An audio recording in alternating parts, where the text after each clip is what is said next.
پشت پرده به بالهای سیاسی اهمیت نمیده و شطرنج باز خوبی. پشت پرده به همه موضوعات میپردازه و با کسی تعارف نداره و تنها خط قرمز ما مردم. ما اجازه نمیدیم که رسانه‌ها از عدم سواد رسانی مردم سوء استفاده بکنند. پشت پرده. مخاطبین عزیز رسانه پشت پرده، سلام. بنده امین فردین، خوشحالم که به همراه تیمم بار دیگه با یک برنامه پشت پرده دیگه با شما هستیم. امیدوارم که هر کجای این کره خاکی که هستید حال دلتون خوب باشه. امروز قصد دارم که در خصوص تجربه شخصی خودم در خصوص اپلیکیشن کلاب هاوس با شما صحبت بکنم. حالا شاید هم یادتون ندونید اپلیکیشن کلاب هاوس چیه، شاید هم خیلیاتون بدونید. اپلیکیشن کلاب هاوس یک نرم افزاری هستش که ابتدا برای گوشی‌های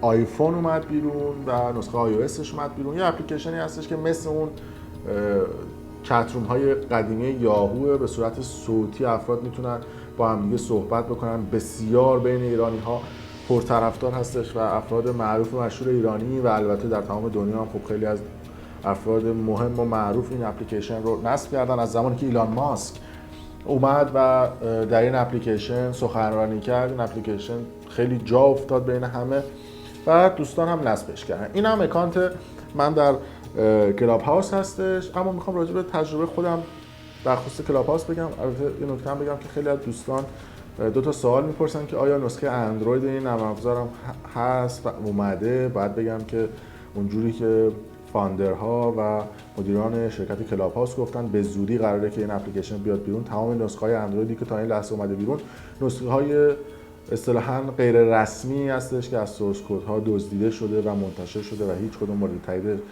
کمپانی کلاب هاوس نیستش. راجع به سرمایه‌ها و سرمایه‌گذارهای اپلیکیشن کلاب هاوس هم بارها صحبت شده. انتهای این ویدیو در خصوص این افراد هم صحبت می‌کنیم که بودجه‌شون از کجا آمده. اما من می‌خوام راجع به تجربه خودم بگم که در طول چند ماه گذشته توی این اپلیکیشن بودم و به نکات جالب و باحال و جذابی برخوردم که نظرهای شخصی خودم رو میخوام بگم و توهین به هیچ شخصی نشه و حالا شاید یه قسمتیش فان باشه و شوخی باشه. اولین موردی که من بهش برخوردم شغل‌هایی بود که خیلی از دوستان در بیو پروفایل‌های خودشون در کلاب هاوس می‌نویسن. البته در اینستاگرام هم بعضن هست و در سایر شبکه‌های اجتماعی هم در طول سالهای گذشته بوده. عموماً چند تا شغل اینجا خودنمایی میکنه، یا اکثراً در این اپلیکیشن دکترن، خصوصاً دندونپزشک. البته با احترام به تمامی مشاغل میخوام بگم که یه عده افراد از این اسامی سوء استفاده میکنن، یعنی برای خودشون میذارن که دندونپزشکیم، یا مثلا مربی بدنسازی هستن که میگن ما فیتنس کار میکنیم، یا کسانی هستن که در حوزه مد و نمیدونم اینفلوئنسری کار میکنن که میگن ما تو حوزه مد هستیم. یه سری پی اچ دی می اچ دی همون وسط ها هستن. ماشاءالله چقدر ما پی اچ دی کار داریم. کارمندهای گوگل و فیسبوک و مایکروسافت تا دلتون بخواد هست. فقط من نمیدونم 24 ساعت تو این اپلیکیشن چرا چت رو پلاسن و شاکی نمیشن، یعنی مدیر عامل این شرکت که اینا 24 ساعت توی این اپلیکیشن هستن. ماشاءالله همه هم کارخونه دار، همه در این اپلیکیشن تو کار ملکن، عموما در حوزه خلیج فارس و ترکیه. یعنی ازشون میپرسید میگن که ما در حوزه ملک هستیم، کارخونه دارن و ماشاءالله همه وضعات توپ و عکسای پروفایل ها باحال‌تر. بسیاری از آقایون عکسای سیکس پک میذارن واسه رخ کار با عینک دودی، یا مثلا میان یه سری جدیدن هم مد شده دیگه، یه سری عکس‌ها میذارن با بک‌گراند ماشین، خصوصا باید دو حالت باشه، یا باید فرمون ماشین و لوگوی ماشین مشخص باشه، ترجیحاً بنز و بی ام و، حالا بنتلی و سایر خودروها هم دیده شده در بعضی از عکس‌ها. ماشاءالله همه مال خودشونه. یا باید عکس رو یه جوری بگیرن که سقف کروک، یعنی سقف‌های بازشوشون مشخص باشه که بگن که ما همچین ماشینی رو داریم. خانوما هم که عموما بعضیاشون دیگه یه جوری عکس میذارن چاک سینه و ران پا و اینا مشخص باشه، کار در بیاره، که فکر میکنن که اینجوری میتونن فالوور بگیرن، که خوشبختانه در این هم موفق نبودن و کاملا متفاوت بوده این اپلیکیشن با سایر اپلیکیشن ها. ادبیات ها عجیب و غریبه. یعنی ادبیات هایی که من یه نگاه بکنم نسبت به این موضوعات، ادبیات ها یعنی نابود، یعنی یه جوری صحبت میکنن توی ادبیاتشون، یعنی میگن ببخشید من چند سال در خارج از کشور هستم و خیلی فارسی نمیتوان صحبت کرد. بابا در خارج از کشور ممکنه که یه سری کلمات رو شما فراموش بکنید. مثلا توی آلمان از واژه‌ای به اسم ترمین یا بان یا بوس که میشه مثلا وقت و نمیدونم وسایل حمل و نقل شهری و اینا زیاد استفاده میکنن. به صورت ناخودآگاه ممکنه که شما از یه سری کلمات خارجی استفاده بکنید، اما اینکه لهجه‌تون برگرده یه چیز عجیب و غریبه. رفت 2 سال اومدیم که ببخشید من فارسی خیلی کم و 2 سال اینجا زندگی میکنم و ببخشید چه خبره بابا، فکر میکنید چوسیه، فکر میکنید روخ کاره، بعد مردم هم میخندن بهتون. خواهشاً فکر نکنید که اینا به درد میخوره یا اینها کلاس شما رو میبره بالا. اینا فقط عقده‌های شما رو نشون میده و اون آدمایی که آدم حسابی باشن وقتی شما رو ببینن میگن که طرف چقدر عقده‌ایه. راجع به مناطق دافخیزم باید بگم که من حالا خب بچه اهوازم، تهران نیستم، ولی یه سری مناطق هست که دافخیزه، یعنی داف پرورش میده. مثلا مناطق بالای تهران مثل جردن، نیاوران، شرق غرب، بلنجک، اینا من زیاد شنیدم که کلا هر چی در و دافه مال اون مناطق محله‌های پایین که کلا تو کلاب هاوس نیستن. اونایی که پراید دارن تو کلاب هاوس نیستن، اونایی که اصلا بیکارن، ناخونکارن و این چیزا که حالا مثلا شغلایی که به نسبت به اون دکتر مکترا یه مقداری پایین‌تر اونا نیستن تو کلاب هاوس. فقط یه مش دکتر و مهندس و کارخونه‌دار و کارمند گوگل و فیسبوک و نمیدونم بنز سوار و بنتلی سوار و چاک سینه بیرون بده و ران بیرون بده و خارج رفته، عموما با لوکیشن های اروپا و امریکا، حالا یه مقداری همون لالوها استرالیا هم پیدا میشه در این اپلیکیشن.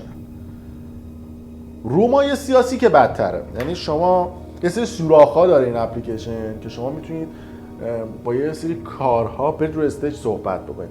در رومای سیاسی یعنی شما کافیه یه دونه عکس با ریش بذارید با مقداری غم به سمت پایین با یقه بسته، در بیو خودتون بنویسید دکترا یا مثلا پی اچ دی حقوق یا کارشناس مسائل سیاسی خاورمیانه یا حقوق خوان، نه حقوقدان.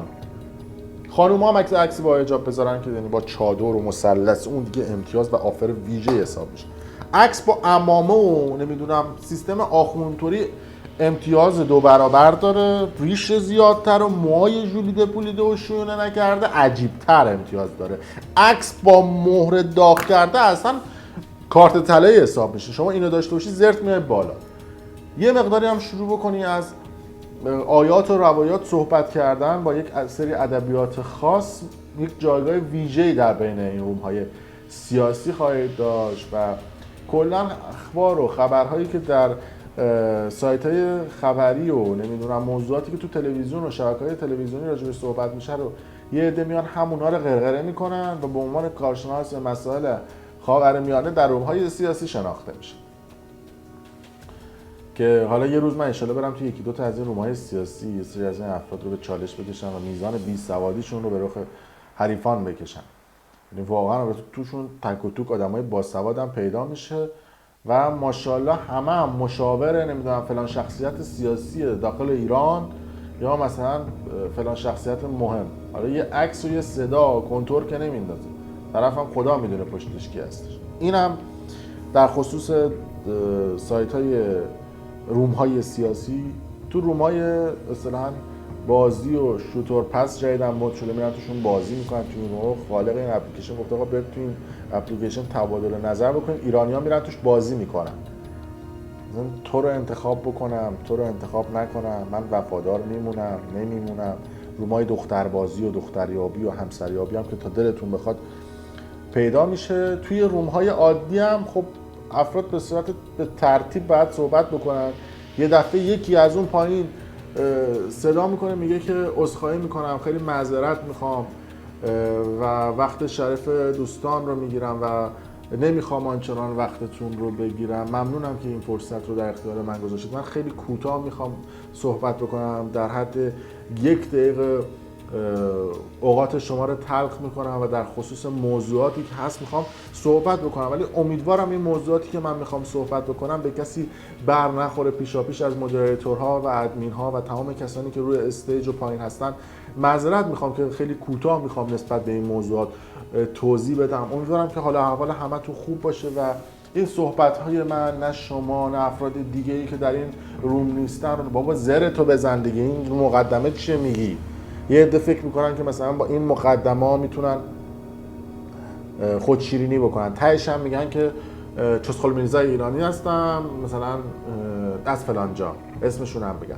یه عده دیگه هم که میان توی این روم خیلی بالترن، میگن که عذرخواهی میکنم ببخشید من جلسه خیلی مهم دارم، حالا مثلا میخواد بره توالت، مثلا حرکات رو بزنه توالت، خیلی خیلی کوتاه میخوام راجع به این موضوع صحبت بکنم برم و شروع میکنه رو استیج حرف زدن، آخرش هم اسم فامیلش رو میگیره میره تو روم بغلی میگه ببخشید من خیلی خیلی خیلی کوتاه میخوام صحبت بکنم، میخوام برم جلسه، با زرایی که تو روم قبل زده رو توی این روم دوباره میذاره، یعنی میگه. این هم شده سوراخ بعدی. و این نکته دیگه هم که وجود داره، من خیلی دیدم توی این روم ها، ماشاءالله همه با یه سری از این افراد معروف و مشهور خاطره دارن. بنده خدا تتلو تا میاد توی یکی از این روم ها فلان میگه فلان مهمونی من شما رو دیدم، اون یکی میگه من ولنجک شما رو دیدم، اون یکی میگه تو نیاوران شما رو دیدم. من تحت روم از این روم هم خبردار نیست. همه ماشاءالله با همه افراد معروف و مشهور خاطره دارن و فقط هم رفتن مهمونی، یعنی فکر نکنید که آخر مهمونی رفتن یه سری حرکات انجام، نه اصلا ناراحت میشن. بعد هم در این پلتفرم یه ماه کات کردن، دوست پسر و دوست دختر هم ندارن در هر رومی که میریم، هیچ کدوم هم شوگر ددی و شوگر مامی ندارن، فقط این آمارایی که از شوگر ددی و شوگر مامی ها میرون مال عمه منه، مال فقط فامیل من هست، هیچ کدوم شوگر ددی شوگر مامی ندارن. هم یه ماه کات کردن، قصد آشنایی هم با هیچ کسی رو ندارن. این هم در خصوص این افراد هستش و یه سری کارهای دیگه‌ای که میکنن. این چکیده چیزهایی بوده که من در خیلی از این روم ها دیدم. حالا موضوعات دیگه‌ای هم هست که من حالا بعدا میگم. یعنی صداقت و وفاداری فوج موج میزنه در یه سری از این روم های کلاب هاوسی و بعدا انشالله من راجع به این روم ها بیشتر صحبت میکنم. البته بازم میگم که این برداشت شخصی من بوده در روم های مختلفی که رفته بودم و دیدم و حالا قسمتش هم شاید طنز بوده و پیشا هم حالا اگه یه عده به خودشون میگیرن معذرت میخوام، مثلا ما بحث شخص خاصی نیست، کلا داریم این موضوعات راجع به ریاکاری و دروغ هم حالا بیشتر صحبت میکنم. خواستم بگم تو این روم دیگه، حالا پایان بحث هستش دیگه نمیخوام بگم که حالا بعدا میگم ولش کن. در صورت حالا شما اگر به یک موضوع جالبی برخوردید یا موضوع بالی برخوردید برامون کامنت بذارید و ما بگید، خوشحال میشیم که در ویدیوهای بعدی راجع به این موضوع و برداشت هامون هم بگیم. در هر صورت مرسی که تا این لحظه با ما همراه بودید. اگر دوست داشتید ویدیو رو لایک کنید و برای دوستان خودتون به اشتراک بذارید.